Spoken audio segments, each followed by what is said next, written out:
Abonnez-vous sur notre chaîne YouTube Kadhafi Moumoudi pour ne rien manquer. L'interpellation de M. Salomon Idi Kalondadela dans les services de renseignement. M. Salomon Idi Kalondadela était pris en charge depuis longtemps par les services du renseignement. Le 30 mai 2023, à 11h32, alors qu'il voulait se rendre à Bachir, dans la province du Haut-Katanga, par vol non régulier, il a été arrêté par les services. Les 20 mai, lors de la manifestation de l'opposition, M. Salomon Idi Kalondadela était porteur d'une arme à feu. Cet effet militaire était tombé en pleine échauffourée avec les éléments de la police qui l'ont rapidement ramassé et saisi. Il s'agit d'un pistolet 9 mm, numéro CDPN 33 30 46 46. Monsieur Salomon Idi Kalondadela s'est permis de se faire sécuriser sans autorisation par des éléments de forces armées de la République du Congo qui sont armés, dont un major est cité parmi les personnes qui les sécurisaient. Ces derniers étaient dans les démarches d'acquérir des armes de guerre au profit de M. Salomon Idi Kalondadela. Selon les informations recueillies de ce téléphone, il démontre que M. Salomon Idi Kalondadela était en contact permanent et fructueux avec les officiels du mouvement terroriste M23 RDF, mais également avec les officiels rwandais. D'après ces informations, l'un des objectifs était de renverser le régime en place en République démocratique du Congo par tous les moyens et y installer un ressortissant katangais. Toujours selon les informations recueillies de ce téléphone, M. Salomon Idi Kalondadela a aussi établi des contacts directs avec le major Ngezi Fred, assistant de M. Sultan Makenga, qui est le chef de la branche armée du mouvement terroriste M23 RDF. Il avait des contacts directs également avec M. Rouni Gajamari, qui est le chef de la branche politique du M23 RDF. Avec les généraux du RDF, en l'occurrence le général Karouté Roi Patrick, le général Luki, le général Alex et M. Karega Vincent, ancien ambassadeur du Rwanda en République démocratique du Congo, afin d'encourager la guerre menée par le M23 RDF pour obtenir des négociations politiques et faire tomber le vote de la loi dite Tchani. Nous avons constaté que tous les projets de communiqué émis par les partis politiques ensemble pour la République étaient transmis d'abord à Kigali, par M. toujours Salomon Idi Kalondadela, pour leur validation par le général Nzamba Mwita, chef de renseignement civil de la République rwandaise. Tout ce que nous disons ici est confirmé par un cadre repenti du M23 RDF en détention ici à Kinshasa, qui réclame même la confrontation avec l'accusé.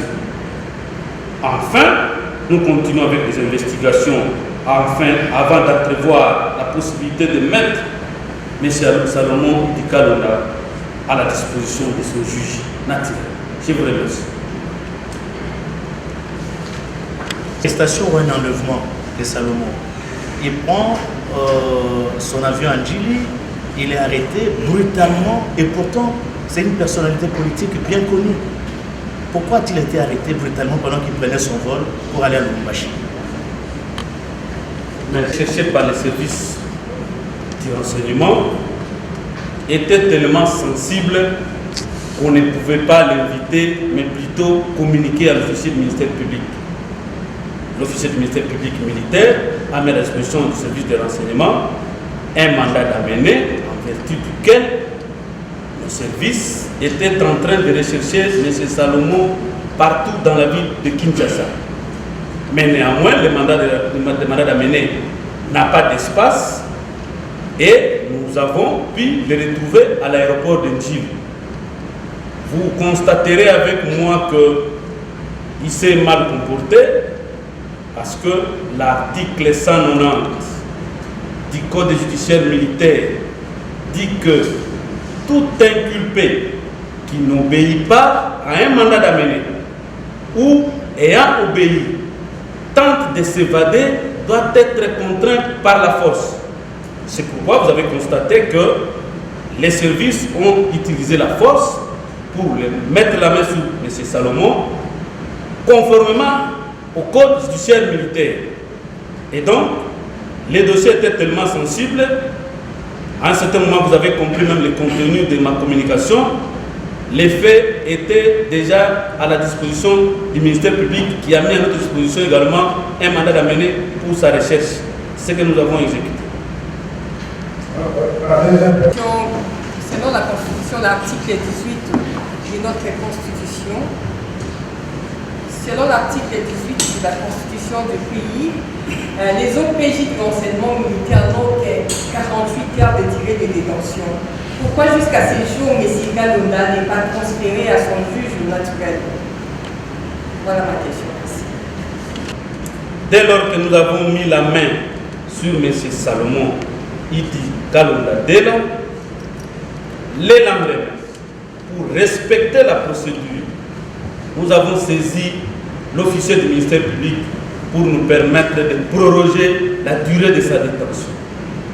Et donc, nous sommes conformément à la loi, nous avons l'autorisation du ministère public pour proroger la détention et nous sommes en train d'y travailler pour que nous puissions les mettre à sa disposition avec tous les éléments de preuve et qu'il soit directement devant son juge naturel. Donc, en tout cas, là, nous avons une autorisation du ministère public pour continuer à les détenir. Le collègue semble être beaucoup plus connecté au lobbying international. C'est pourquoi vous avez vu, c'est beaucoup plus les médias étrangers qui ont beaucoup crié quand Idi était arrêté. Alors, quels sont les faits concrets que vous pouvez nous donner?